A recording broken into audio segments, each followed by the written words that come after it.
right, and welcome to the Courtenay Turner podcast. I'm your host, Courtenay, and I'm super passionate about moving and thinking. On this show, we are going to dive into all things health, fitness, personal development, lifestyle, and political, sociocultural. I've always been fascinated by people, and I love learning from the experiences and stories of others. This has been a treat for me, and I hope this is enjoyable and useful for you. As always, if you have any questions, comments, or any way that I can make this a better experience for you, please don't hesitate to reach out. Hello, welcome to the Courtenay Turner podcast. I'm here today with my friend Cameron Ray. He is a filmmaker, and he is also the founder of Veterans for Mustang. Mm-hmm. Yeah. And today we are going to talk about the other BLM. Yes, the other BLM. So Cameron, for those who are not familiar, please tell us a little bit more about what you do, what type of films you make, and what is Veterans for Mustang. Okay. Yeah. Yes. So that's several different questions. First, What do I do? I'm an actor, filmmaker. I guess you would say animal rights advocate, which is a weird thing for me to say coming out. And then actually farmer. My family has a vineyard in Virginia, and that's my keeping it real time. I go back, and there's no cell phone service out there in the mountains. We're in Giles County, which is right on the border of West Virginia, and I love it. So I go out and escape from everything and work on the farm. So that's what I do. That's your question number one. That's question number one. Question number two: what kind of films? They all seem to be horse or military related, which is funny considering my group is Veterans for Mustangs. Yeah. But it all started with both the filmmaking and the advocacy. Started with a rescue horse named Awesome Gal. She was a Tennessee walker, and Tennessee walking horses have their own issue, which is it's quote unquote training, but it's a form of abuse called soring, where they inflict pain on the front ankles to elicit a certain type of walk called the big lick gait. It's funny, we're in Tennessee, they do that here. The Tennessee walkers in Shelbyville, Tennessee, they have what's called the celebration. And it's, I guess you would call it the Super Bowl or Daytona 500 of the Tennessee walking horse industry. And a big show is the Big Lick Show. They do everything, they do other things, but they're insistent on doing this Big Lick thing, which is a learned response to pain. And the way they inflict those pain is through what's called soring. Soring. Yeah, so make it sore, but that's kind of a nice way to put it. One thing they do is they'll put corrosive chemicals like kerosene or mustard oil and on the ankles and actually wrap it, and they call it cooking it to make it burn. And the other thing they'll do is called pressure shotting. They will shave the hoof down to it's where it bleeds. So the whole point is to make it hurt to put the hoof down. So they lift it up in this huge exaggerated gait, which which they would call beautiful, the people who do it, or they'll deny that it happens. But yeah, it happens in Tennessee. Shelby, you can go see, watch them. Yeah, so that's how it started. So we rescued her, and I was called she's a rescue horse, but I would say she rescued me. It's really what happened. And from there, we did a film based on a short film based on her story. It was my mom helped with the financing for the short film. Frank Callow did a great job directing. And I starred in it with Shannon Spangler. We did a proof of concept, and it did really, really, really well. It was shot beautifully. The acting was great. And it went to 12 awards and actually was screened at Sundance. And so now we're working on the feature length to expose what happens. So that's the filmmaking that I do. There's another film I have based on the actual testimony of Vietnam veterans and Walter Reed. So those are the two big things I'm working on. And then out of nowhere, Veterans for Mustangs happened, which was all inspired by when I first went in 2020, when flights were very, very cheap. I went to Utah to see the wild Mustangs. What's called they're called the Aniki herd. It's one of the most famous herds, and it's beautiful. And then I found out what's happening to them, and that's how Veterans for Mustangs started. Wow. So I guess the next question will be what's happening to them. Yes, what's happening to them? Tell us. Yes. Okay. So we're just launching right into this. All right. So America has wild Mustangs. We've known they had it in the past, but many people don't know right now in the West, you can go see wild Mustangs. And it's one of the most beautiful and incredible experiences you'll ever get. Because, based on the healing that I have experienced with horses, and I know what kinds of animals they are, and then seeing them in their natural habitat, it's incredible. And I have some pictures of the Anaki herd, and it's just beautiful. It's like the wide open plains, and behind them the mountains. Yeah, I'll post some of them. And the black stallion was guarding his herd, so they have a band, and he would stand out front, and his mane was so long that it had started to dread, which was amazing. And he apparently didn't see us as a threat. So I took a picture of him standing in front of his herd, and his ear was pointed toward us, but his eyes were out because he just was acknowledging me, but didn't see me as a threat. So that was pretty amazing. And then I found out what's happening to them, which is our government, the other BLM, Bureau of Land Management, which is just as corrupt as any other government, if not more corrupt. You can put in CIA or NSA. The BLM is just as corrupt as any one of those. And they are using helicopters. Well, you're paying for this. Using helicopters to round up the wild horses. Yeah.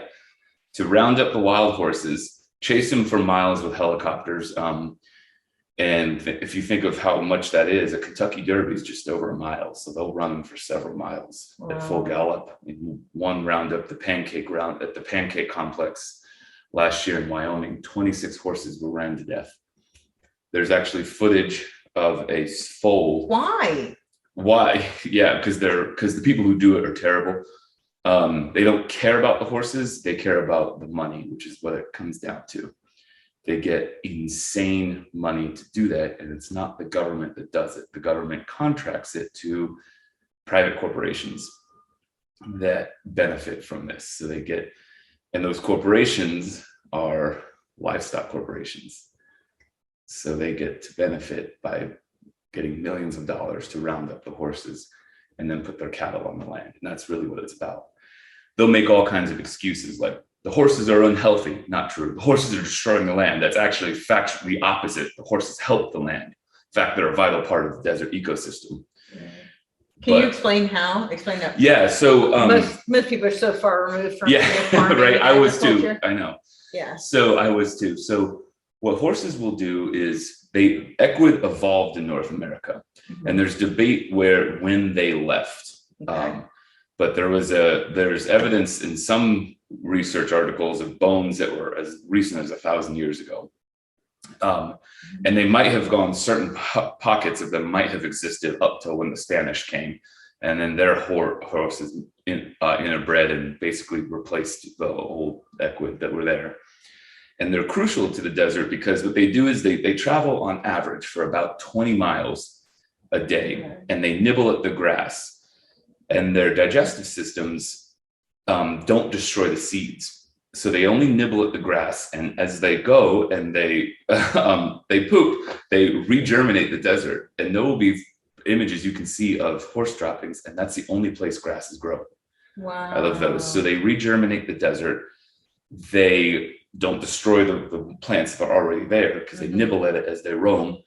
And the other thing they do is they're very good at finding water, and they are known to dig for water in droughts, and water will bubble up. They'll drink, and then other wildlife will come to that water too. Wow. Be able to drink. So they're crucial. Compared to cattle, let's compare the cattle. What do cattle do? They stay in one spot, usually around water that's there. So they take water from wild horses, but all the other wild animals too. They stay in that spot. They eat the grass to the ground, and their digestive systems destroy the seeds. So they end up clear cutting where they are. Really? Yeah. Interesting. They're just absolutely detrimental to the ecosystem.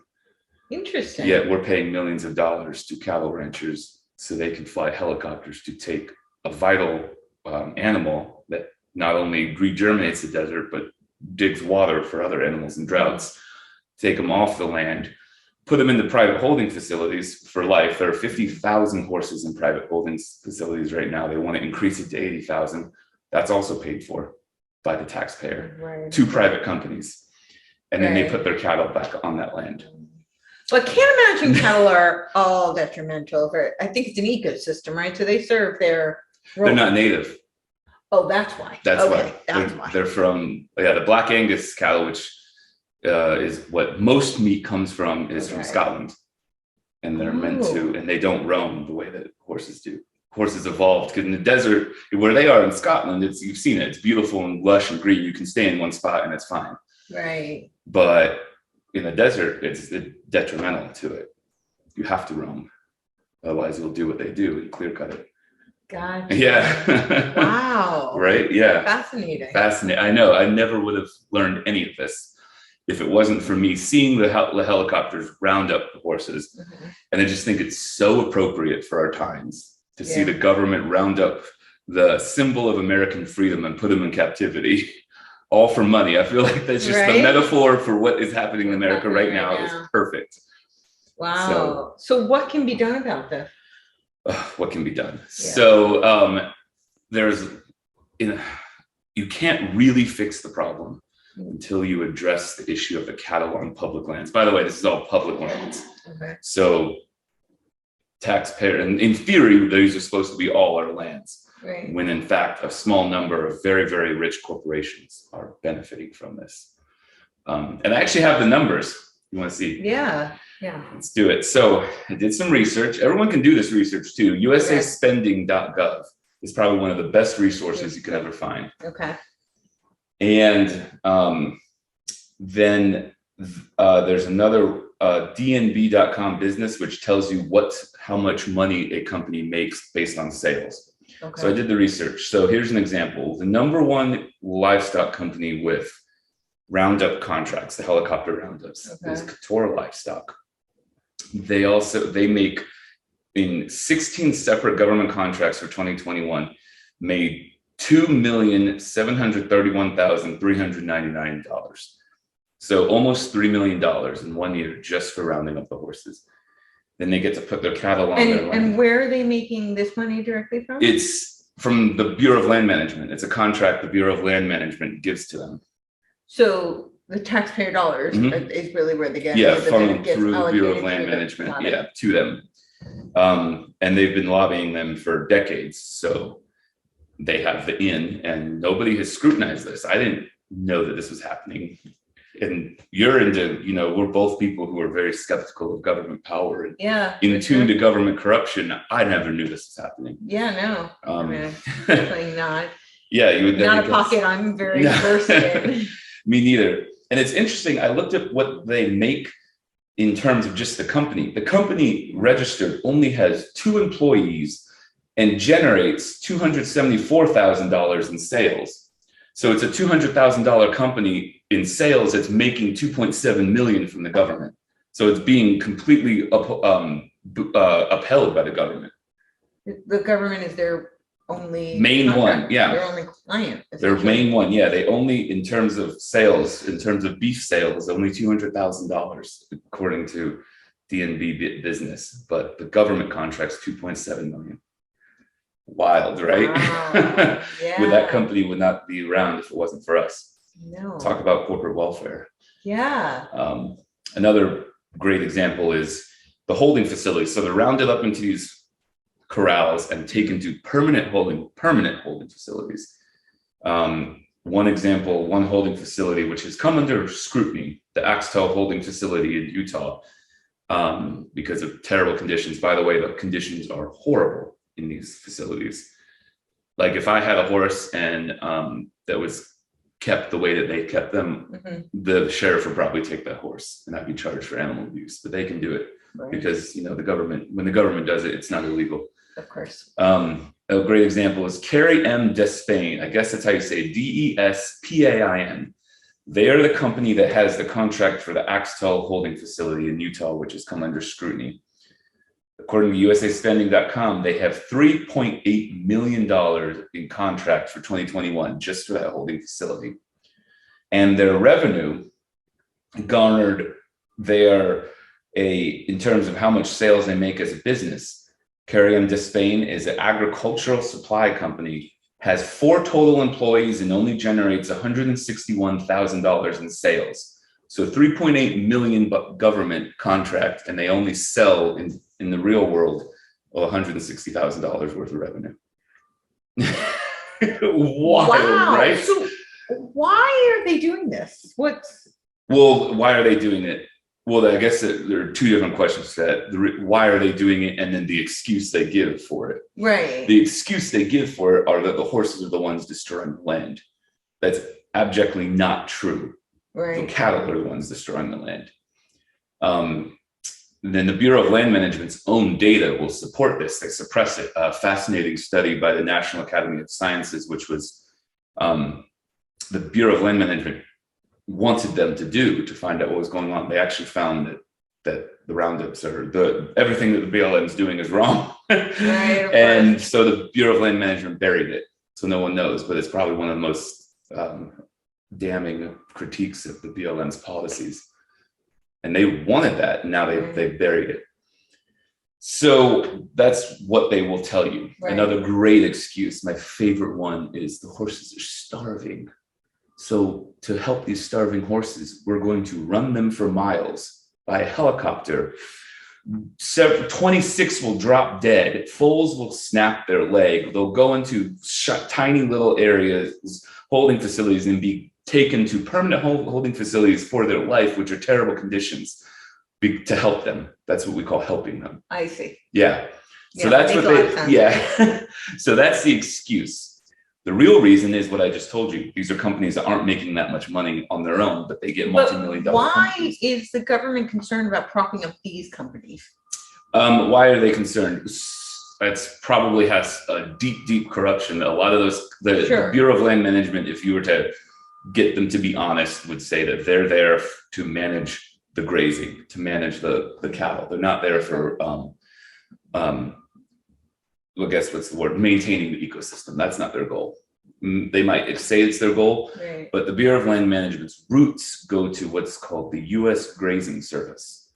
Before, okay, what's this? The U.S. Grazing Service came out of the 1934 law, Taylor Grazing Act, which was a Depression era measure to help. So before that, interestingly, ranchers could not go on private land, could not go on public lands. Mm-hmm. They had to be on their own private land, which I'm from Virginia, and I have several friends who are ranchers. They don't get this kind of benefit.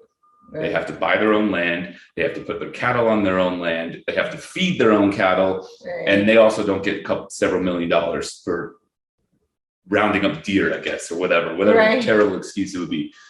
So it's insane, right? Yeah. So the 1934 Taylor Grazing Act was an act that was meant to help the ranchers because of the Dust Bowl and the Depression, mm-hmm, allowed them to go onto public lands to graze. The service that was made for that was the U.S. Grazing Service. And then in 1946 or 47, under Harry Truman, the U.S. Grazing Service became the Bureau of Land Management. So it's never been there to help the land management. Right. It's there to manage the grazing, the cattle. Oh, and it's the roots of like the ranchers' sons and daughters are like in the Bureau of Land Management. So the corruption is just so deep. And so this is like big industrial cattle. It's not like local. They're not the small ranchers. No, these are multi-million-dollar companies, and they're multi-million-dollar companies solely because they have multi-million-dollar government contracts. They're not actually selling multi-million-dollar worth of beef. Gotcha. Okay. How insane is that? Right. That's pretty insane. At least Amazon sells things to get that money. These guys don't even sell anything. Like I said, 274,000 in actual sales. Most of it goes to China, by the way. So like an argument will be, well, we have to let the cattle on the land because of beef prices. No. there are only about 1.7 million cattle on the land at any given time, on public lands, in a population of 96 million total in America. So if you take them all off, you're affecting a tiny percentage of the amount of cattle. So it wouldn't affect beef prices, and most of the ones on like Couture and all them go to China. Why are most of these going to China? Because that's where they have a market. Interesting. Yeah, because we don't eat net. There are 96 million cattle in America, but that's not Americans aren't eating 96 million cattle worth of beef. It's going to all over the world. Of a lot, right? Yeah, it's kind of a lot. So yeah, and then so that is the problem in a nutshell. It's probably one of the most shockingly clear examples of government corruption, because like it's literally propping up businesses. Yeah. And I think it's because it's never had any scrutiny. But when I saw the helicopter roundups, it was like a personal thing. I was like, they're destroying the heritage, like, you know, that I joined in after I saw the Twin Towers fall to defend its, you know, country and its great heritage.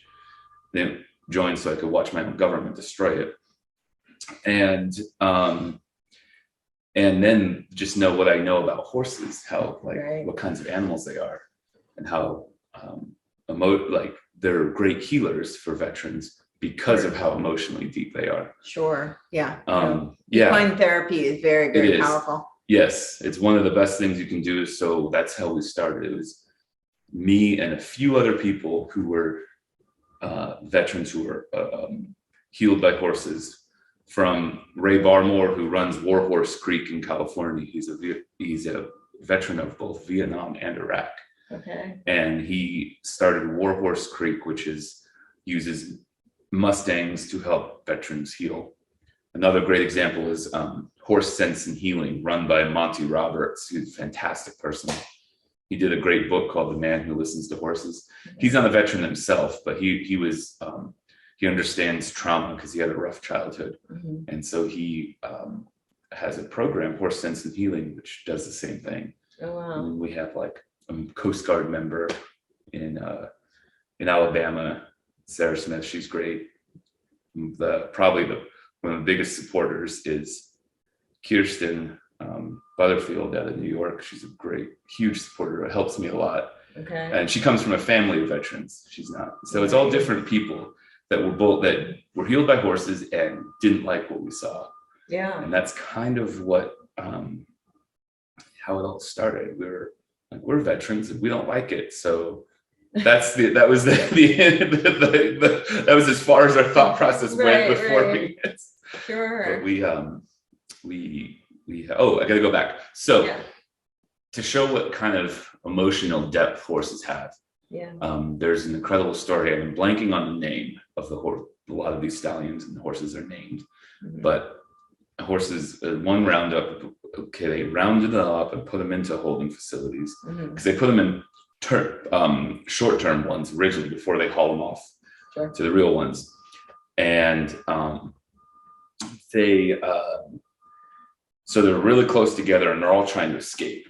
I have some footage on the Facebook site that's really sad to see because they're trying to get over the railing and stuff. And then one horse actually stallion was able to escape. He actually jumped it, landed. A lot of them will break their legs landing it, and then they're euthanized. It's like 30 to 40 on average are euthanized because of injuries that are sustained from the roundup itself. Again, we're helping them by murdering close to 100 every roundup. Terrible. If you count the pancake 126 died in the roundup itself, and then you have 30 are euthanized. There's 50 right there that you had to kill to help them. It's insane. So they one of them jumped over the railing and escaped, but he came back because his mare was in there and he didn't want to leave her. Right. So he went back in and stayed with her. Both of them ended up being rescued, and there's a really sweet photo of he was rescued and then reunited with his mare, and you can see them at the rescue running up to each other. It's really sweet, but that's it. I mean, let's be real. Most humans wouldn't do that. No. They escaped they would not come back for their spouse. Yeah, so unfortunately. Yeah. This is real. So that shows what kind of animals they are. Wow. Yeah. Wow. So what are some of the things that people, I mean, I guess the first step is people need to be aware that yes, even happening. That's half the problem is you'd be shocked. Yeah. So we've had Veterans for Mustangs. We started out just awareness. Yeah. And we would have meetings with Congress, and many members of Congress don't know. Of course, yeah. You know, worried about like gender pronouns and which podcaster to cancel next. But here you have one of the most horrific abuses of power out there that's been going on for the better part of a century. Yeah. Nobody seems to know anything about it. Yeah. But it's insane. And I don't suppose the government will be in trouble from giving misinformation about the land, right? It's okay. It's not misinformation when the government says it. Right. We'll slap them with a sticker. Yeah, exactly. The whole Bureau of Land Management, misinformation. Yeah. But yeah, so, but we have, so that's the first thing.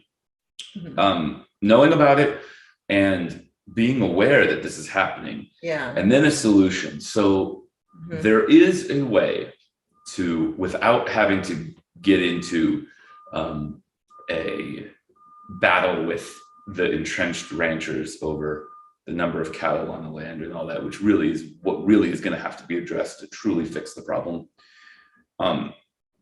We at Veterans for Mustangs are saying, without getting into that, there is a way to manage these horses while keeping them wild and on the range, right, without doing anything else. And it's the best way to do it is through what's called birth control darting, PZP.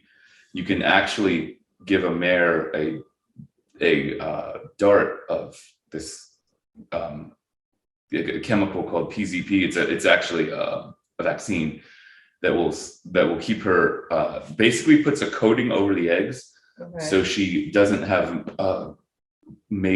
can't give birth for 1 year, but she will still act like a mare because there's nothing that's actually blocking it. It just puts a coating over the egg, and so the stallions will still act like stallions. They'll still act like mares, but they won't be subject to the roundups. And it's the best part about this is it's actually done. They know they can do it. The Bureau of Land Management themselves does this in the Assateague herd in Maryland. Have you heard of the Assateague and Chincoteague ponies? Another great thing you should all go see. Okay. After the Mustangs, go see the Assateague and Chincoteague ponies. Okay. They don't know how they got there. Mm-hmm. These are more feral, truly feral. There was apparently some kind of shipwreck, and these ponies got off the ship and swam to these two islands and ended up having a sustained population there. And but they're an island, so to manage them on the Chincoteague side, they do round them up. It's not as brutal as helicopters. They have like people that come out with other horses and like bring them into an area, and they only sell off the younger ones to keep the herd down. So it's not as bad, and nobody's getting $2 million to do it, although I am not happy about it. Right. But then the other alternative is on the other island, the Assateague Island, and they are not rounded up. They have their population that has been stable for 35 years because they use the birth control on that. So it's a form of, birth control.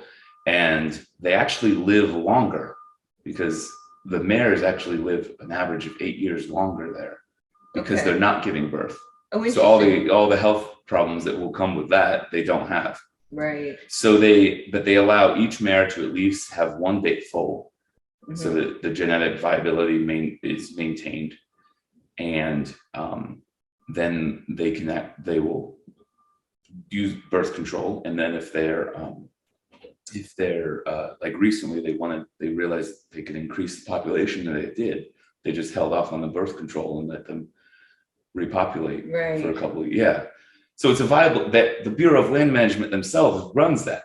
So they know this can work. Right. So we're saying, as Veterans for Mustangs, as an attempt to stop the roundups, which is what our goal is right now. We have to stop the roundups because there won't be any horses left to save if we don't. If the Bureau of Land Management had their way, they get rid of all of them. They'll call them pests. That's another justification for it. They're invasive species and pests. What? Yeah. Horses? Yeah. The Mustang, American Mustang. I know. It gets better. They've had like what since 30. They've had 90 years to come. Yeah, they've had 90 years to come up with some really good excuses, and apparently no one is challenging them. This is what's so frustrating: is that the media, the journalists who will question everything and all that, just take the Bureau at their word when they say, "Oh, they're invasive species." Oh, sure, yeah, these roundups are happening because they're invasive species. Or they're unhealthy, or they're destroying the ecosystem. All of those are patently false. The Bureau of Land Management knows they're false, and the reporters don't even bother to question. Imagine, I always say, like, I got into it with, I forgot his name. He was at Variety, and there was a documentary came out that was very pro Roundup and didn't question the reason for the roundups, and so he didn't question it. And he's like, well, I'm just reporting what I heard. I was like, cool. But if this was take out BLM and put in CIA, would you just defer to whatever they said if they were pro CIA? Of course you wouldn't. That got him. But there is another documentary coming out by Ashley Avis, which is very true to what's going on. Okay. Look for it. What is this? This is end of March. So hopefully it'll be coming out by Con. Okay. And she did Black Beauty, which she made Black Beauty a Mustang in 2020, the new Disney movie. Oh, okay. They redid Black Beauty, and she did something really cool. She made Black Beauty a Mustang, so a modern day. Right. And it was a Mustang that was rounded up. So then she took it one step further and wanted to do this documentary of it. And actually, a lot of sponsors wouldn't be a part of it because of the pushback by the cattle industry. Really? She lost a lot of. It could have had more funding if it wasn't for that. Wow. Yeah. So I'm still kind of like trying to wrap my head around the incentive with the horses is tragic, but I'm really trying to wrap my head around what's going on with the cattle industry because. Yeah, because there's a whole push. I mean, the government's trying to push against any beef production at all. They're raising the prices. So something odd is going on, at least in my mind. I'm kind of seeing from what you're saying, they're trying to make this push for this, basically like an extension of what I would call big food. Cattle industry that's exporting mostly to China. And they're sacrificing horses as a result, but and the ecosystem as a whole. And the ecosystem as a whole, right? Yeah. But at the same time, there's a whole push and agenda against, beef in general. I mean, local farmers are really suffering because of a lot of the regulations. And, and they don't get multi-million-dollar. And they don't get the multi-million-dollar handouts. So it seems like something. Yes, I don't have the answer. I don't know if you do, but something very sinister. I've been trying to get the answer, and I can't. It has to be. It goes back to the money, and I don't know. What the government is getting out of it, because it seems to be. It could just be as simple as they have infiltrated this specific agency so deeply that their own people are on the inside and they never had to defend it. It could be that simple. Interestingly, for a party like the Democrat Party that with that bill, the Green New Deal, that said we're farting our way, cows are farting us into the apocalypse. Here you have an example that plenty of Republicans and conservatives, including myself, will be totally on board of getting every single cattle off the land. You have an opportunity to do it, and they won't. In fact, the largest roundup ever in history is happening right now under Biden's watch. The 20,000 horses are going to be rounded up in 2022. And it's under Biden. So there is a disconnect between their rhetoric and what they actually do. For me, being the cynic I am, I don't think they actually mean any of it. I think it's just a marketing ploy to get, those suburban, upper middle class liberals to vote for them. Clarify, you don't think which is that they don't mean, you think which is just a rhetoric to get that vote? The things like what you find in the Green New Deal, like where there's a problem with climate change and what cattle are doing mainly with and their I mean, just to clarify, I think most of my audience probably aware, but that goes, beyond the, that's part of, I think it's more rhetoric because they're getting people who wouldn't know to support something. Because how many people would know this? They may be doing it through the Democrats, but I mean, that's really part of like the Great Reset. They want to put us on a carbon allotment. Give us a carbon credit card. Exactly.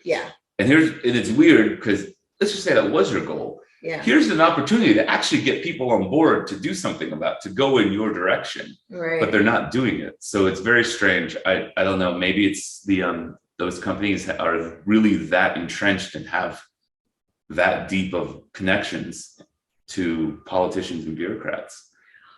Or, I mean, let's hear your theory. Go. I have no idea. This is really just a theory. I'm just going to preface this as like, this is no factual merit, just like. Are aliens involved in your theory? What? Are aliens involved in your theory? There's no aliens involved in my theory. All right. Unless you consider just like really corrupt people to be aliens, like then maybe. But no. But my theory is that it might be some sort of a kind of a laundering scheme for the politicians. Because a shelter. That's a good one. Because there's so much money that they're giving. Just handing out. That they're just handing out. And where is this money going and why? Right. So unless they're getting some sort of like kickback or. Exactly. That's when I can't. So I've done research. Like I don't know. This is just connecting dots makes sense to me. I don't know. It's worth exploring. What? It is. It's a great hypothesis. I haven't been in because I've been asking that same question too. Like, what are politicians getting out of this? There's some politicians that are. I'm not going to name names because we're trying to convert them to our side. But there are some who are very supportive of these. But I've looked at their donors and there's no connection to these companies. So I don't know what it is. There's a connection. A lot of them have real estate. So they're in areas that are, their districts are heavily, districts that have Bureau of Land Management land in those districts. Sure. And a lot of them have real estate companies that are the donors. And I can see that. Okay. That makes sense because those real estate companies want that public lands. And, why not? Since we're giving these companies free access to them, why not these other ones? I get that, but I haven't figured out where maybe somebody watching could help out, where this kickback comes from to where this money goes to these companies, right? And there's clearly an incentive for the government to keep doing it, and I don't know what.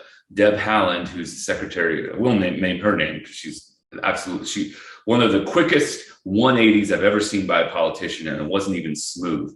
It was the day she took over. Big statement. I've seen a lot of 180s. I know. Because it was how quickly and how unsmooth it was. She didn't even try to justify it. Okay. So Deb Haaland is the Secretary of the Interior. She was a congresswoman, I think out of New Mexico, who was supportive of the horses at the time.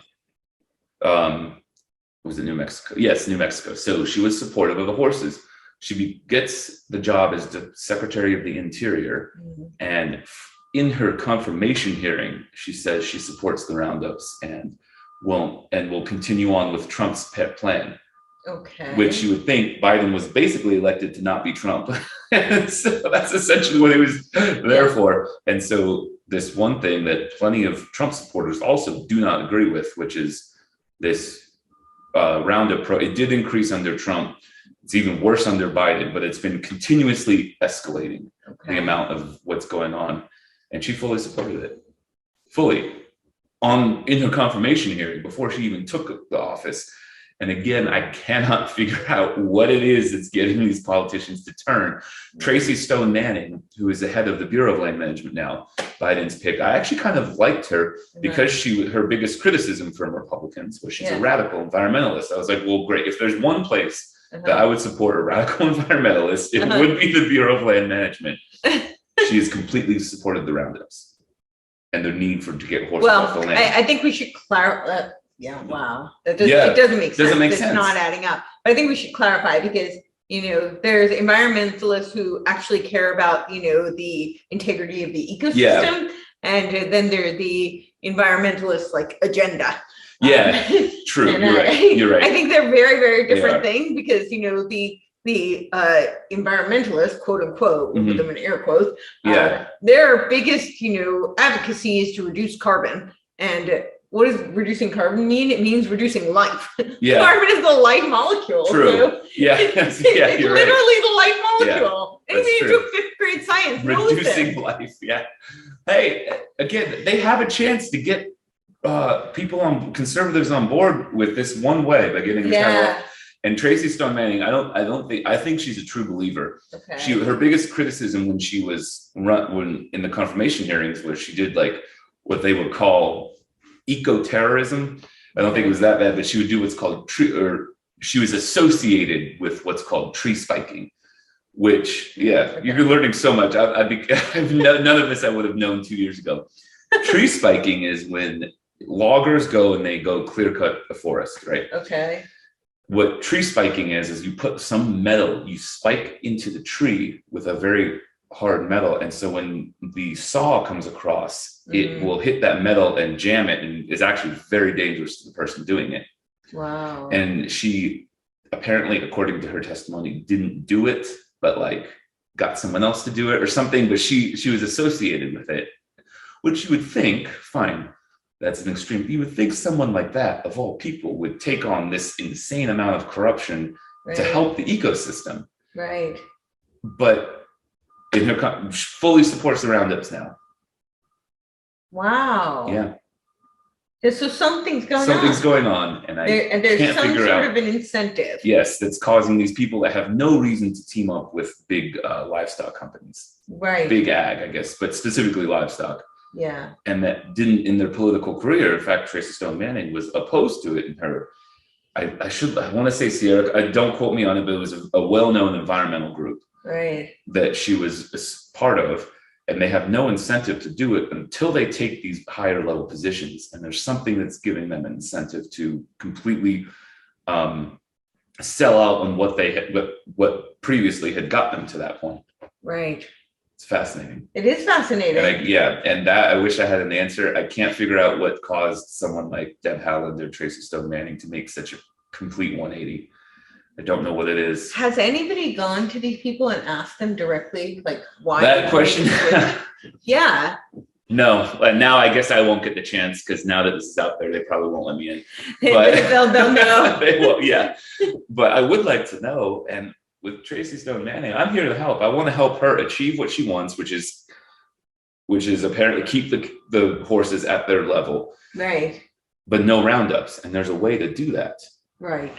So there's a solution without getting into the cattle. We don't have to deal with the cattle. That's what Veterans for Mustangs are pushing. We want veterans to do what they do at Assateague and a couple other herds, carry that out to where the roundups are happening, and have veterans be the ones that do it.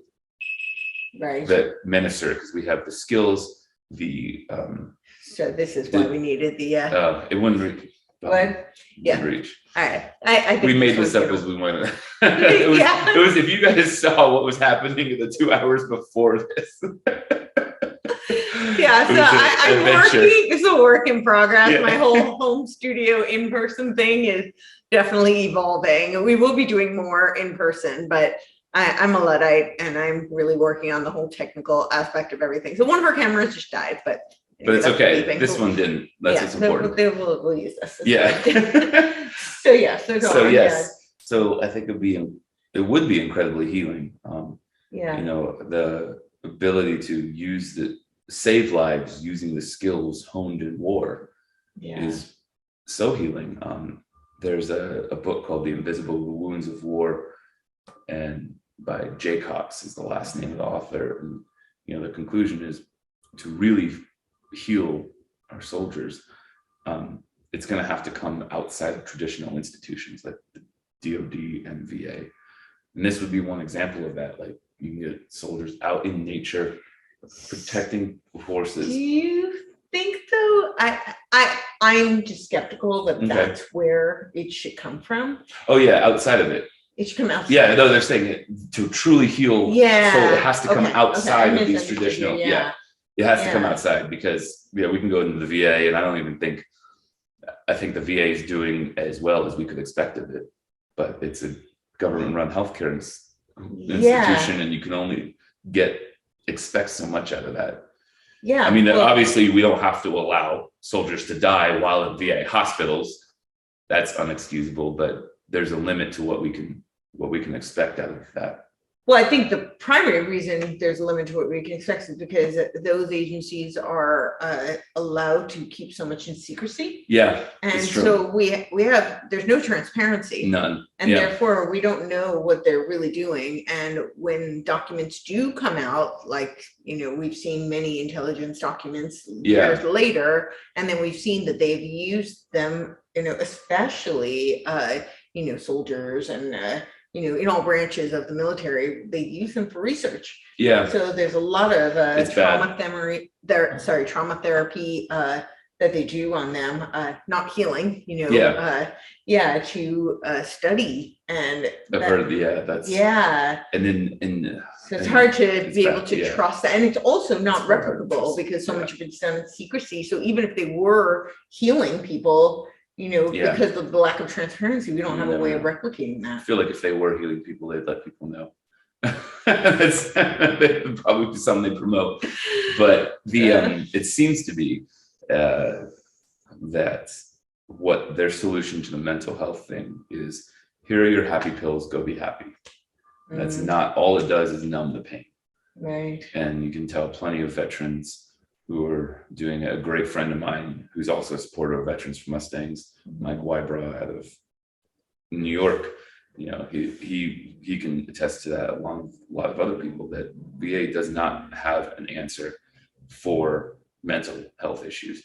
They are getting pretty good at like physical things. You blow your leg off. Right. They're what Walter Reed and stuff can do with prosthetic legs is actually quite remarkable. Yeah. But they have no answers for mental health. And it's not because it's not something you can fix. You can't be like, all right, we're gonna fix this with a mechanic, a car thing. It's something that healing is something that's very, very different. Yeah. I mean, I think they have a lot more healing modalities for the psyche than what they you think they know about it? Oh yeah. Yeah. Yeah. I could give you that. Yeah. I mean, there's a book. It's called The Time to Heal. Yeah. Are you familiar with it? I think I've heard you mention it, but other than that, I don't. So it was released by Kathy O'Brien, who was MK Ultra and trafficked, and her husband found a lot of. He worked, you know, in the intelligence agencies, and he. I don't know if you can hear me, but he was working a lot on like how to deprogram and therefore heal. And of course he couldn't release under, so you know, it was she wrote it. She wrote, and so it was what he found. Yes. And so and he used it on her. Oh, and it worked, I guess. Yeah. And the government knows all these answers, is what the book is claiming. Well, I mean, he worked for the government. Yeah. Okay. Wow. But I mean, that's part of it. I mean, in order to heal something, you need to know what got them to the place where they're at, right? So like even a psychiatrist or psychologist, when they're doing therapy with someone, they need to uncover what were the root causes in order to be able to work with somebody to heal. And that's goes back to, again, the lack of transparency. It's really hard to heal somebody if you. Now, I don't believe that, especially with trauma in particular, you know, I talk a lot about movement and the healing power of movement. I don't think that you always have to be conscious of the trauma and work through it. Oh, okay. I don't think you have to work through it directly in order to heal. I think you can. I mean, that's like somatic therapy. A lot of people do, and that's been really powerful for a lot of people. I'm just learning about that. A friend of mine, I'll give her a shout out, Gloria Hester, does somatic healing with horses. Oh, wow. And it's interesting, but that's the first time I've ever heard it. But now I'm learning more and more about somatic therapy. And equine therapy. Equine therapy with horses, very powerful. There is, it's underutilized. And you don't necessarily have to, know what the trauma is or like deal directly with the trauma. You can still release it. But I think with a lot of when you're dealing with, wartime, like soldiers. So much of it's helpful to know exactly what. Yes. Because so much. And you do know where it comes from. Usually. Sometimes. I mean, unless it will exacerbate, but often the main when you go to war and when you come back, you're often two different people. Sure, so I've definitely heard that. I've witnessed that as well. I was never deployed when I was in, but what was your role? I was Army National Guard. I was in MP, military police. So my unit went to Gitmo. I didn't go. They took half. My unit went to Kuwait. Okay. But I didn't go, and I was only used for like stateside things, like the inauguration in 2012 and 2013. I was out for that because I was DC Guard, so did things like that, but never went.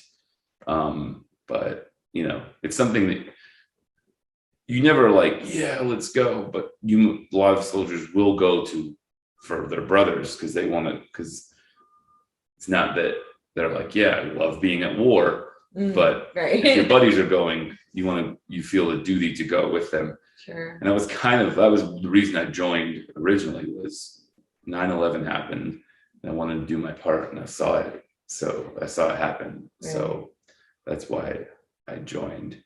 But no, never saw combat. Okay. So, which is not a bad thing. No. I think that must be really, really hard. Hard thing to I don't know how it would affect, but plenty of people who did see combat support the program too.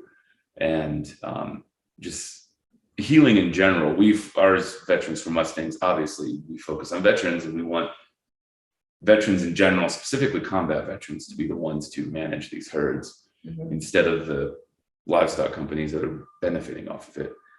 But and I think that would be an incredibly healing thing. And we're partnering with Devil Dog Equine Sanctuary. Okay. And it's a Marine, Marine, like Marines Devil Dogs. So the husband is a Marine, the wife Terry is Air Force, and they did have a sanctuary called Devil Dog Sanctuary where they use horses to help heal. But they help everybody, that they're not just veterans. They do people, victims of abuse. Wow. She does something with trans youth which are highly vulnerable. And so her whole thing is to use horses to help everybody. And she really, she's amazing. And really she wants to, she loves our idea to keep a form of healing to go stop this abuse. And that's what we're pushing for. So that's our plan. We actually have met with quite a few congressmen and senators. Okay. There is a bill, at least not introduced, but there's bill legislation, a draft at least. Okay. That we're hoping will get introduced. We thought we had somebody, and they seem to have disappeared.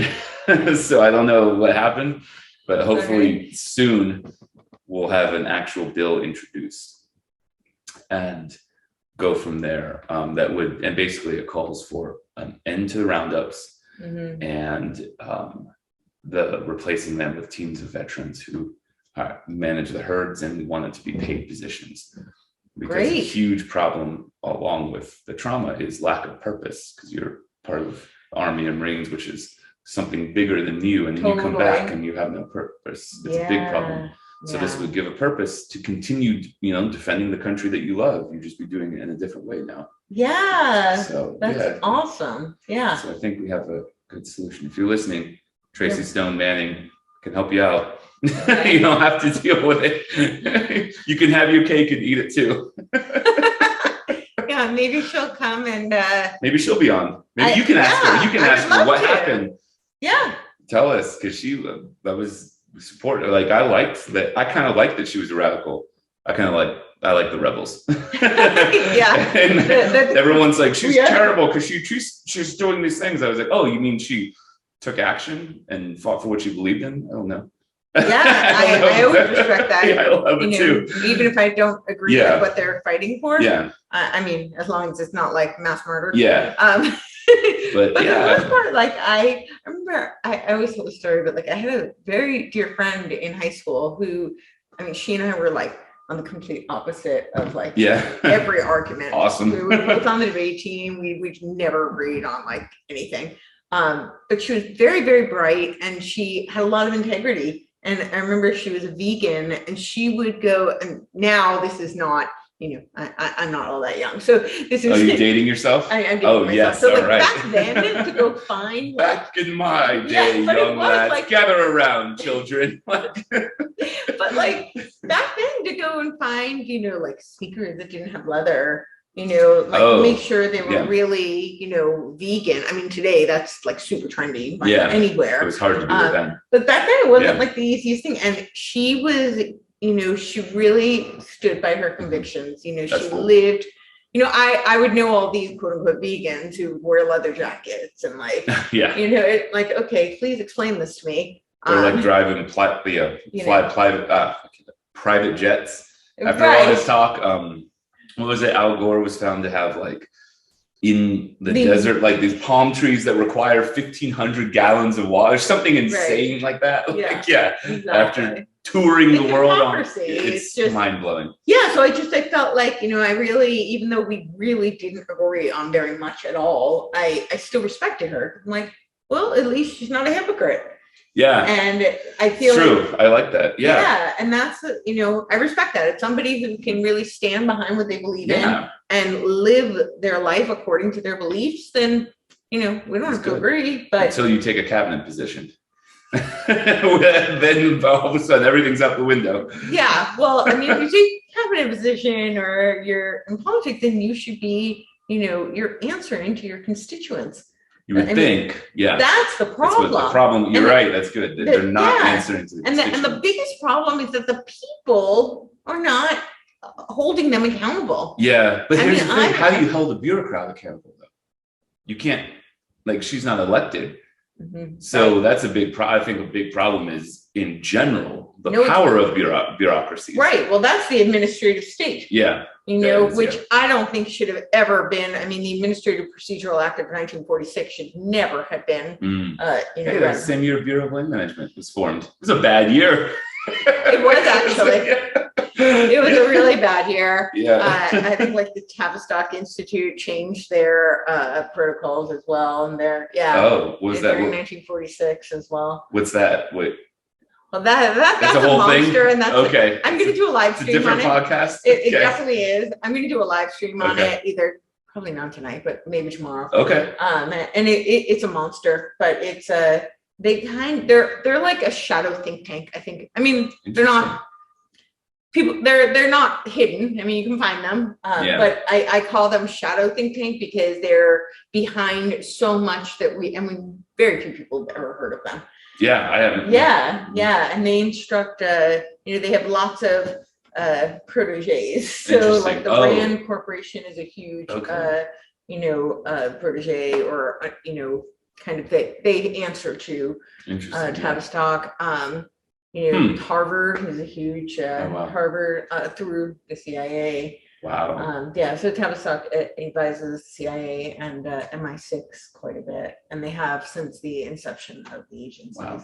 Oh yeah, CIA and stuff came around that time too. 46, 47. Yep. Yeah, it was a rough time. I know. I didn't think about that. I know, and what had just happened? Yeah, with World War II just ended. Exactly. Yeah. I don't think that's a coincidence. What was that bill called? The Administrative what Act? Procedure Act. Administrative Procedure Act. Administrative And it's Procedure what gave the bureaucracies these powers. Yeah, so now they started to, have all these administrative people who are quote unquote experts. So this is what, yes. And so now they have, but they actually have, like, when you're looking back when they were putting forth this policy, they would talk about how in order to be an expert, you had to be aligned with, it was political. You had to be aligned with the left. This was, it's basically Herbert Marcuse's repressive tolerance. Like, we accept everything from the left and we reject everything from the right. Yeah. This was repressive tolerance. Yeah. Yeah. Well, you think like traditional liberals, this would be against everything they stand for. Huge multinational corporations abusing their position, getting government contracts, and destroying the ecosystem. Right. It's like that's a classical liberal, not a not a leftist. I guess. Yeah. PragerU, which I like a lot, does a great video on the difference between liberal and leftist. Yeah, and there's a big difference. Although the left has kind of taken over. Yeah. Which is why so many people who are kind of left leaning, who might have been more traditional, classical liberals, are leaving, and now they're considered like alt-right. Alt-right, yeah. Russell Brand, they called him alt-right. Yeah. He's a socialist, an open socialist. Open socialist, and he's now alt-right conspiracy theorist. Yeah, it's insane. But yeah, Dennis Prager, he did a great thing. He said, the mistake most classical, traditional liberals make is that they think their enemy is from the right. Yeah. It's not. Their enemy is from the left. Of course. To the left of them. A Harvard, Alan Dershowitz, I believe, he's a leftist Harvard professor, and he said, I as a liberal and a Jew, I fear the left far more than I fear the right. Well, you should. Yeah. Although I will say the extreme far right concerns me as well. And I never thought it would. I recently wrote an article on this. I've done a couple of rants on this. Oh yeah. Oh good. Yeah. But I never really thought it would be much of anything to give any kind of weight to. I didn't think far right, like anarchist kind of that. So that's what I always thought far right is. Like I always look at like a spectrum. So you go really far left and it's like more totalitarianism, more control. Yeah, exactly. And then you go further right, it's less government, less, so it's essentially anarchy. That's how I see it. But there is a section, sector really of the far right that are authoritarian in the sense of they're advocating theocracy. So kind of like the extreme, far right Christian who want a theocracy. Okay. Or any religion, thinking that's right. That's actually on the right. Seattle. I think the fundamental difference. The old way of right and left doesn't really apply to what we're dealing with. I think we have a spectrum of authoritarian to anarchy. That's honestly how I've always seen it. But when you look at some of these people who are advocating for a theocracy, they're very clearly on the right. With almost everything else, they're conservatives, and with almost everything else, I really am very aligned with them, and that's where we kind of split. Yeah. Like, wait, but how is it that you want reduced? You want smaller government, you want more individualism, and then you're have a theocracy. I'm like, no. That's a contradiction. I would put them on the left. That would make them, because authoritarianism is I totally agree with you. But they're coming from the right, and I think what's happened, and Jordan Peterson talked about this a few years ago, and I kind of dismissed it at the time. Yeah, I'm like, it was during the Charlottesville, Oh, okay. Yeah. Oh, okay. And I kind of really dismissed it. Oh, he brought it up? Well, Jordan Peterson, he might be the smartest person in America, in the world. Well, he's Canadian. He's Canadian. Well, we don't want to insult. Let's not insult Jordan Peterson. Well, his daughter moved here, so I think they're moving. He's either moving here or I meant to say the world though. He's a genius, and if he says it, geniuses can be wrong. Geniuses can be wrong, No, all we have to do is call him an expert, and he's right about whatever he says. There you go. You're an expert. And then he can lord over us. Exactly. And you can contradict yourself constantly. If you're an look at Fauci. As long as you're an expert, you're fine. You get away with everything. Yeah. I do think exactly, because Fauci's the science, so he knows all science. Yeah, everything. He knows everything. He knows everything. And economic policy too. He's apparently an expert. Well, of course. Yeah, I mean, he's the expert science, covers and everything. he's a scientific policy. I think that's a theocracy right there. They just replace saints and stuff with like people like that, like bureaucrats. Or scientism is replacing religion. Yeah, it's a scientistic. Same idea. I agree with you. I think Jordan Peterson is very, very, very bright. But intelligence is just your ability for aptitude. Yeah. So it's how quickly you can learn. Yeah. But in any case, what he said was during the Charlottesville. Yeah. And he was talking about how, if the left keeps pushing so far, which they are, we now see, I mean, this was, like 3 years ago, 4 years ago, whatever it was. And, we definitely saw it then. And now we're seeing they've gone even further. Yeah. And he said, so if they keep doing that, we're going to see this segment on the right that's going to rise up and like the pendulum switch.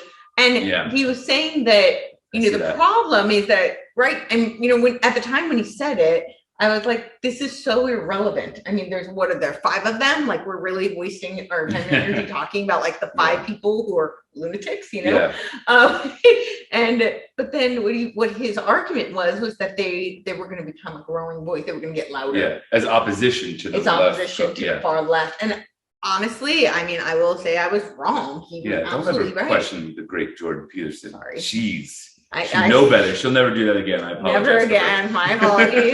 My apologies. Well, I mean, I really do like him. I think he's quite brilliant, but I don't agree with him. I mean, he's a classical liberal. He's not a conservative. He's not. I know. So I definitely. But he's still labeled far right wing extremist. Well, he's just like Russell Brand and us, which all of us are so different views. Like between all, which makes me laugh too. And Joe Rogan too. He's a progressive. Yeah, I know. I know.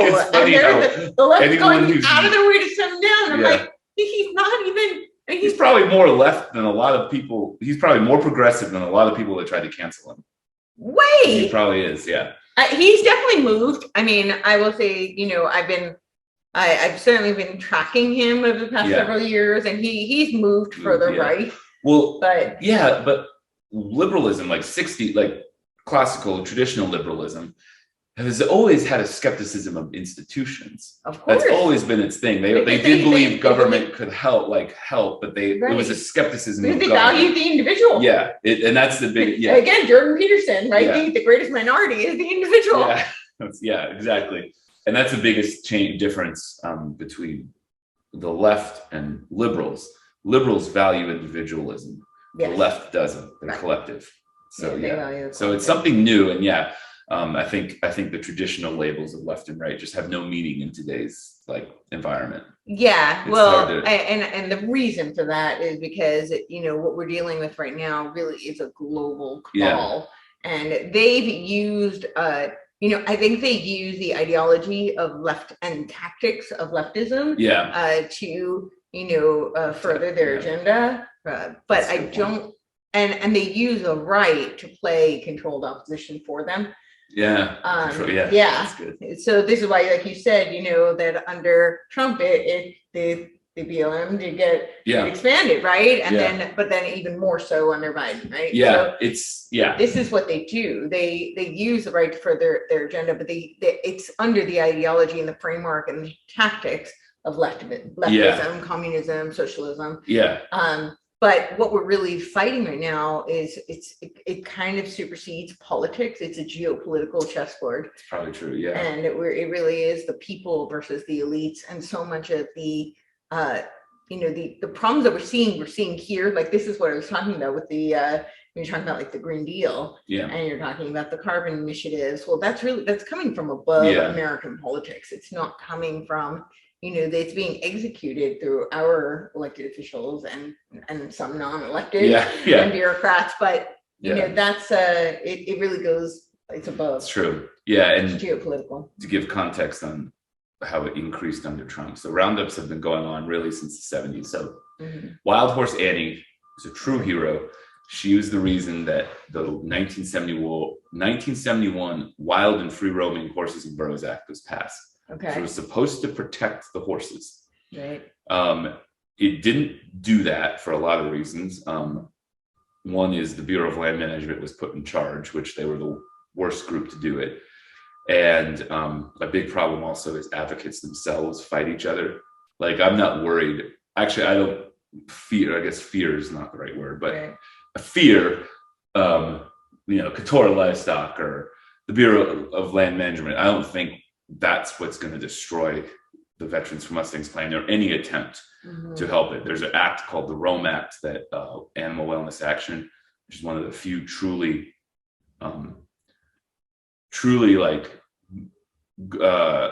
effective animal rights groups that is in it for the animals and does the right thing. Okay. They're good, but that's another bill that's coming down the pipeline, hopefully soon. But I don't think those are going to be the biggest opposition to those will come from the livestock corporations or the Bureau of Land Management. It's going to come from the advocacy movement itself. Because they're like piranhas, and all they do is attack each other. And I'm even finding it with me, like people I don't know, like people screenshot group messages on other groups talking about like how terrible I am for associating with Marty Irby, I guess. And weird things like they're just as bad. They're going to destroy the herds too. Like weird, they're not based in anything, but it's just emotional reactions. And who are these like advocacy groups? A lot of them it's individuals. They associated with some groups, but they're often it's individuals. So the problem is that the ranchers and all them, they're lined up on one side and they're all on the same page. Okay. On the other side is these pro-horse people, but they're all like different ideas fighting each other. There's no concept, there's no unity. I'm like, I feel like a superstar quarterback that got drafted to the Redskins, and like my O-line cannot block. So I'm like, the linemen are just busting through, and I'm trying to get away, and I'm running and I'm launching these like 50-yard touchdown passes to the receiver, and they're just dropping them. That's what I feel like. Yeah, that's really frustrating. That seems kind of like. But I think they're going to be more dangerous because they can turn. Here's an example. 2018. This reminds me of American politics in general. Yeah, exactly. Like the Republicans can never unify. Yeah, they'll attack each other before they'll attack. Yeah, and most of the time they're either being agents for the left and the globalists, or they're fighting each other. Yeah, a great tweet, and I forgot who said it. I want to say Zuby, but I can't. Don't quote me on that.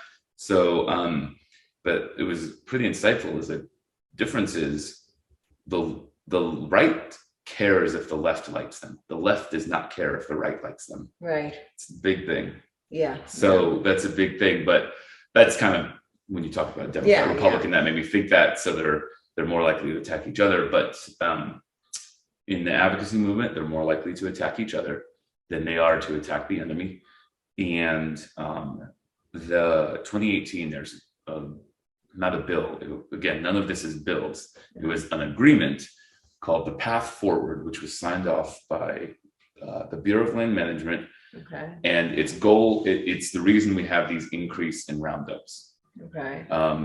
And this increase, it was supported by the Humane Society, the ASPCA, and a sanctuary called Return to Freedom, which, and they gave cover to, and they teamed up with the Beef and Cattle Ranchers lobby, whatever that is, Beef and Cattlemen's Association, and to give cover to the Bureau of Land Management, increasing these horses, which is why we're dealing with this now. Right. So this insane increase, which is resulting in now this year, 20,000 horses being rounded up, which again could end at the stroke of a pen. Biden could end it right now if he wanted. Right. He could. It's because none of this is law. These are all bureaucracies acting out. Okay. Tracy Stone Manning could do it at her level because it's through the Bureau of Land Management. Deb Haaland could do it if she wanted because the Bureau of Land Management's under the Department of the Interior. Right. So, but they're not. American Wild Horse Campaign delivered 50,000 hand petitions in boxes to Deb Haaland's office asking her to stop the roundups, which again, she could by the stroke of a pen. There's no law that says the roundups have to happen. Wow. She could do it. She ignored 50,000 hand-delivered petitions in boxes. Yeah. Yeah. American Wild Horse Campaign is the other one. Them and Animal Wellness Action, I think, are some of the two best groups out there. But the other ones, like Humane Society and ASPCA, are siding with the ranchers to increase the horse supply. I'm not surprised. I'm not surprised because they're tied to a bigger agenda. Yeah. But what the details of what's in that agenda, I'm not clear on. Yeah. And how it manifests here is weird. Exactly. But there's something going on, like I said, that will cause them all to turn and cause Deb Haaland, Secretary of the Interior, who, you're right, you make a good point, her constituency is us. Yeah. But she's not listening to us, even though 50,000 hand petitions were delivered in boxes to her. Doesn't seem to matter to her. No. She'll listen to a few rich ranchers, I guess. Yeah. She's getting incentivized somewhere. Yeah. And it doesn't seem like from the people. No, definitely not.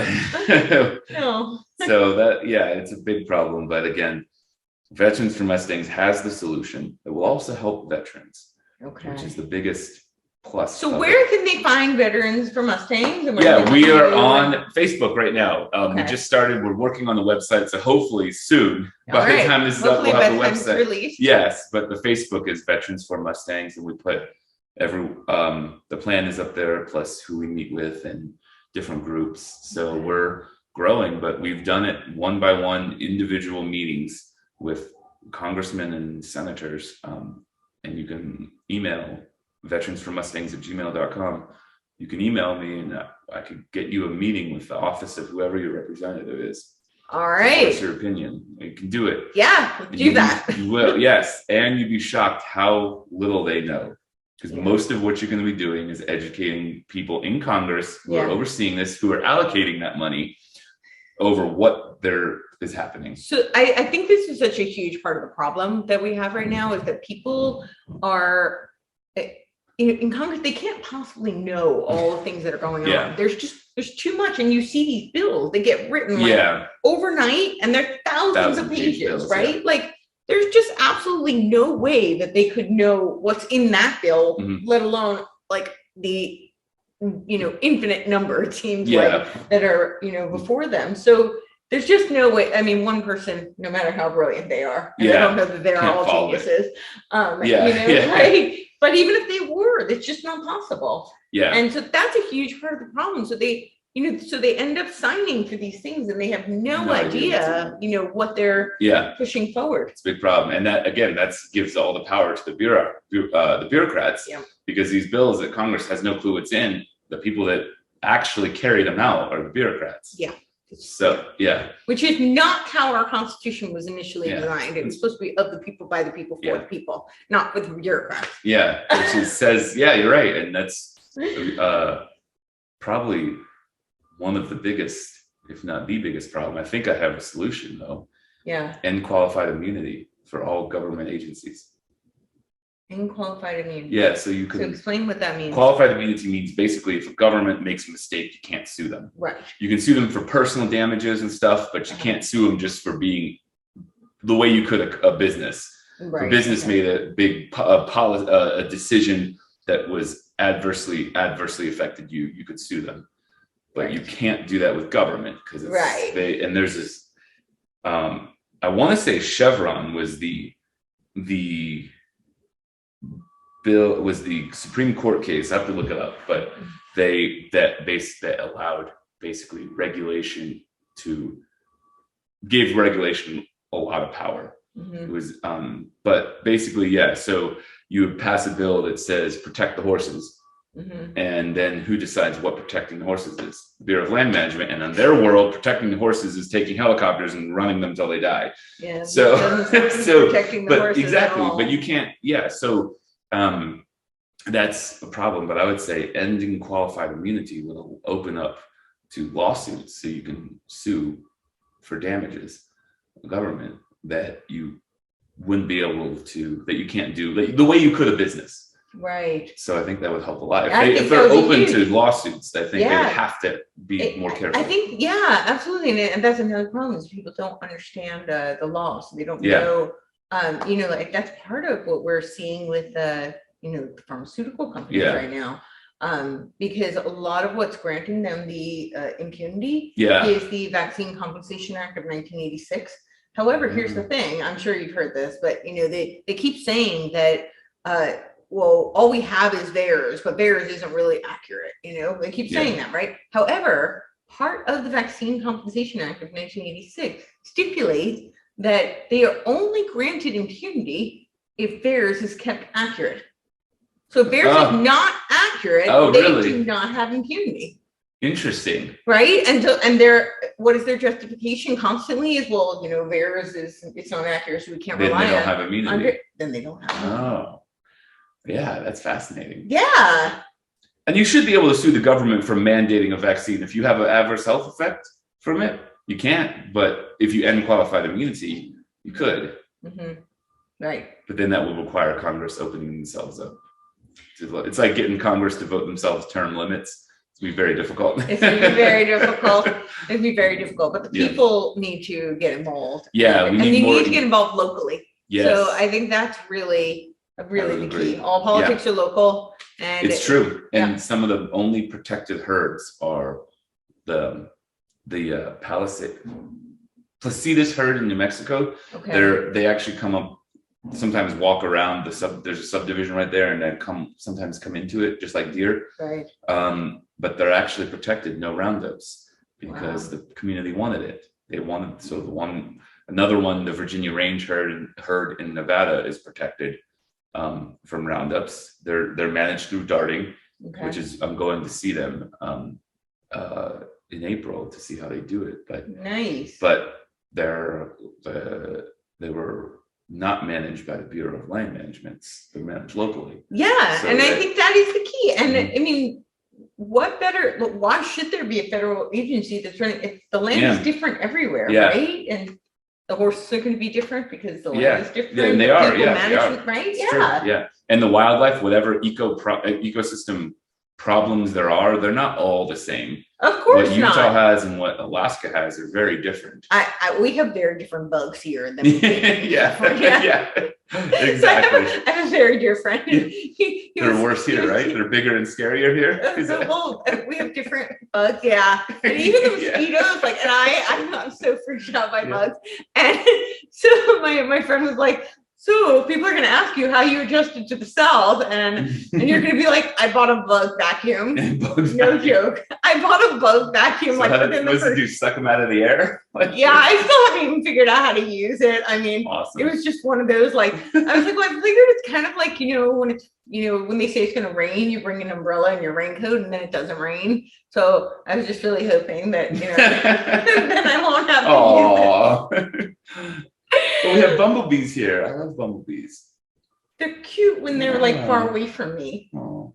In our vineyard, the bumblebees like to be with me because they try to get the grapes sometimes. Oh. But I love them. I'll shoo them away. I become friends, and I like the humming of them. Oh, interesting. You can hear them. Yeah, I can hear them hum, and I love it. Yeah. Cute. Yeah. Yeah. I when I was 7 years old, or maybe 8, I don't know, somewhere around there, I got stung. Back in the day. Yeah, back in the day. Back in the day. Yeah, I got stung by back in the day when it was difficult to get vegan shoes. Yeah. But I got stung by 20 bees at once. Oh wow. Yeah. Well, what'd you do? You stepped in there, you crushed their home, didn't you? My friend was standing. Oh, it's your friend's fault. Yeah, sorry guys. I was hiking, and the girl who was right next to me, we were the front of the hike, and she didn't get stung? We all, but I got 20. Yeah, it was bad. Those poor bees. You ruined their home. Poor Crushed bees. their babies. My eye was like a balloon. Her foot probably came down and destroyed all their babies. My thumb was it was ginormous. Yeah, well, my eyes swelled up. No baby humans died, but baby bees died in that massacre. We're very fortunate that I was not allergic, because then a human would have died. But they didn't. No. Poor bees, though. Let's have a moment of silence for those bees her friend killed. I don't have the same warm fuzzy that you do. It was a pretty traumatic experience for Clearly, me. I'm traumatized too. For the bees. Mm-hmm. Yeah. Thank you for your concern for me. You're fine. Look at you. You've never been better. You look great. Those bees, though, they're probably traumatized. They're probably telling generations of the story of this one time Courtenay Turner came with her foot and crushed them. I was completely innocent. I was totally innocent. Courtenay Turner's friend came like Godzilla and we weren't even crushed. that close. Yeah, well, I'm sorry that the bees were hurt, but I think bees die after they sting you too, don't they? Not bumblebees. Not bumblebees. But yeah, honeybees and stuff. Yeah. So that's dedication right there. Yeah. Well, we were way off topic. Yeah, and I am not so pleased with their dedication. So mad. It was very traumatic for me. I can tell. Yeah, well, I mean, I swelled up like a balloon. Yeah, and it was pretty painful. I know your pain is for the bumblebee. Yeah. All right, so they're gonna. On that note, Courtenay has had enough of me. She's ending this. I think we're at the end. Yeah. But definitely go find American Mustangs. Hopefully we'll be online then. Like I said, email me. I'll get you a meeting with your congressman. You can read our plan. Hopefully you'll be a bill soon. Okay. I'm not going to name names, but the person I thought we had is, I don't know. Maybe the skeptic of me always says someone got to them. It's always where my mind goes. Yeah. Well, this is what I want to know. Somebody got to all the. Someone got to the Deb Howland, Tracy Stone Manning. Yeah, sure. That's what I'm thinking. So there's no reason it wouldn't trickle down to Congress too. Yeah. Well, well, hopefully people will start. We have to be louder. Yeah. Grassroots, we can win. It just when it's easy to ignore a few, allowed people, but collectively you can't ignore that. Right. Best example of. Well, and it's really hard to ignore when you're pushing pressure locally. Yeah. So I think that's really what people can do. That's why the local congressman, your local, whoever your representative is at the House level, I think is the most powerful, because we can get a bunch of people to voice your opinion. They will have to listen, especially if they're not in a roundup district. Right. They're not getting the money. They're just helping their friend out who does. But if it comes between, hey, sorry, can't help it. It comes between listening to my constituencies or listening to a rancher in a different state. They're going to listen to the constituents if they're loud. Yeah. So that can help with that. I can get meetings. Email me. We'll set a meeting up with your congressman. We'll get, usually on Zoom. Okay. And all right. It's great. Yeah. Well, thank you so much. Thank you. I appreciate it. Yeah. Learned a lot. Appreciate you too. Letting me come on here. This is great. It was my pleasure. I learned a tremendous amount. Right?